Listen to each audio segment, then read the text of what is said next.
Now, Langley is in Kenya for the African Chiefs of Defense Conference, an annual meeting of top generals from across the continent, and it didn't take long before he was pressed on the Traoré controversy.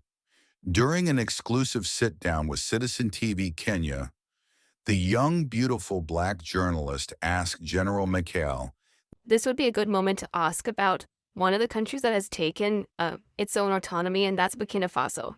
Yeah, your remarks recently at the Senate seem to suggest that he's diverting, General Traoré, is diverting its 4 billion gold reserves to sustain his military rule rather than for public welfare. What did you mean by that statement? This question, Langley attempted damage control. He said his comments were taken out of context, that he wasn't attacking Burkina Faso's sovereignty, just raising concerns from a military point of view. But while his tone may have softened, his message did not change. Since 2022, attacks in Burkina Faso have increased. ISIS, JNM, and Al-Qaeda are getting stronger. My statement was meant to highlight that risk, but the Burkinabe government has a sovereign right to make its own decisions. He didn't walk it back. He stood firm, and that's what has many Africans asking. Was this clarity or condescension? General Langley's remarks about Burkina Faso's leadership may have been intended as a military observation, but across West Africa, they've been interpreted as something far more serious, a diplomatic overreach. For many observers, this isn't just about a comment, it's about a pattern, a familiar script in which African leaders who challenge the status quo, especially on matters of resource control and foreign influence, often find themselves under increased scrutiny, criticism, and pressure.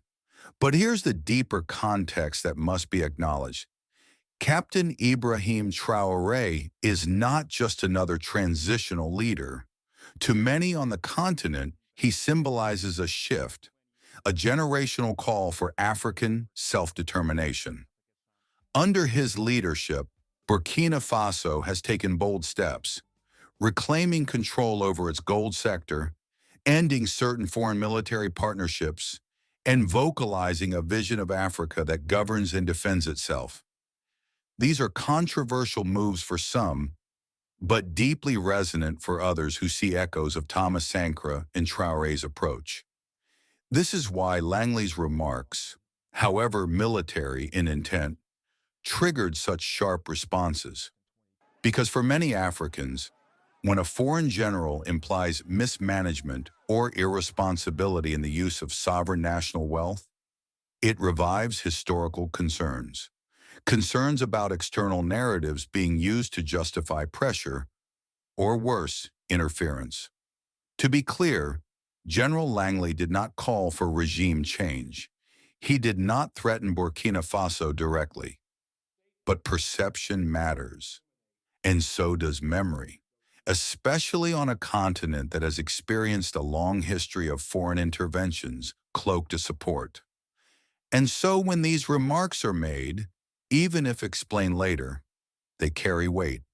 They stir public debate, ignite national pride, and raise a question that deserves honest discussion. Who defines what responsible leadership looks like in Africa? And whose voice gets heard first when those definitions are challenged?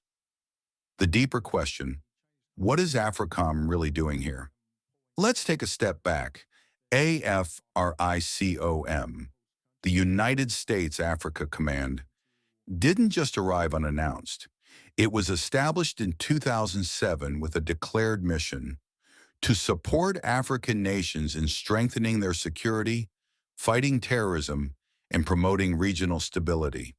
Since then, AFRICOM has trained thousands of African troops, facilitated joint exercises like African Lion, and participated in multinational counterterrorism operations across the continent.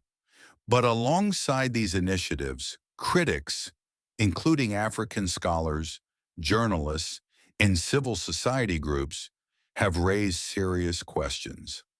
They argue that AFRICOM's footprint, though small in numbers, has had an outsized influence on the military direction of several African states. Some point to unintended consequences: military officers trained by the U.S., who later led coups, shifting alliances influenced by external funding, and a growing reliance on security models that mirror Western priorities more than African realities. And the examples are not abstract. The fall of Libya in 2011, backed by NATO, led to a ripple effect of weapons and fighters across the Sahel. U.S. drone bases quietly operate in countries like Niger and Djibouti with limited public oversight, and some regimes that received American military support later turned against those very values they were trained to uphold. So the question is not whether AFRICOM is active. It is. The question is, active in whose interest? General Langley's recent remarks about Burkina Faso have only reignited that conversation. Because when a foreign commander critiques the internal decisions of an African government, it invites scrutiny, not just of the words, but of the institution behind them. And while AFRICOM insists its role is to partner, not to control, history reminds us that the line between support and influence is often razor thin, especially on a continent still recovering from decades of externally shaped decisions. Why Kenya? Why now? General Langley stated that Kenya was chosen to host this year's defense summit because, in his words, it's time to put Africa at the center. And diplomatically speaking, Kenya makes sense. It's long been considered a stable regional anchor and a key U.S. partner in counterterrorism operations across East Africa. But for many African analysts and Pan-African thinkers, the symbolism of holding these conferences on African soil is no longer enough, because the core concern isn't about geography, it's about authority.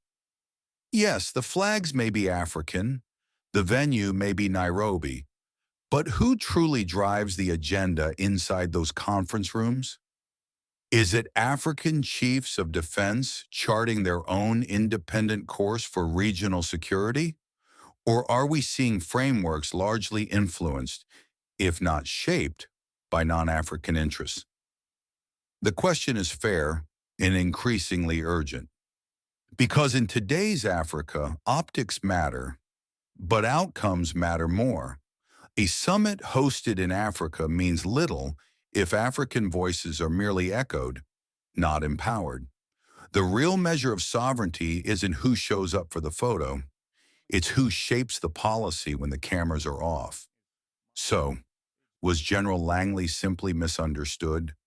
Or was this one of those rare moments when diplomatic language slipped and the real posture was revealed? Because to many, his words didn't just raise a military concern, they echoed something deeper, a lingering belief that African sovereignty is negotiable, especially when it diverges from Western expectations. What do you think? Is AFRICOM protecting Africa or protecting access to Africa? Let us know your thoughts in the comments. And remember, this is the African Scoop.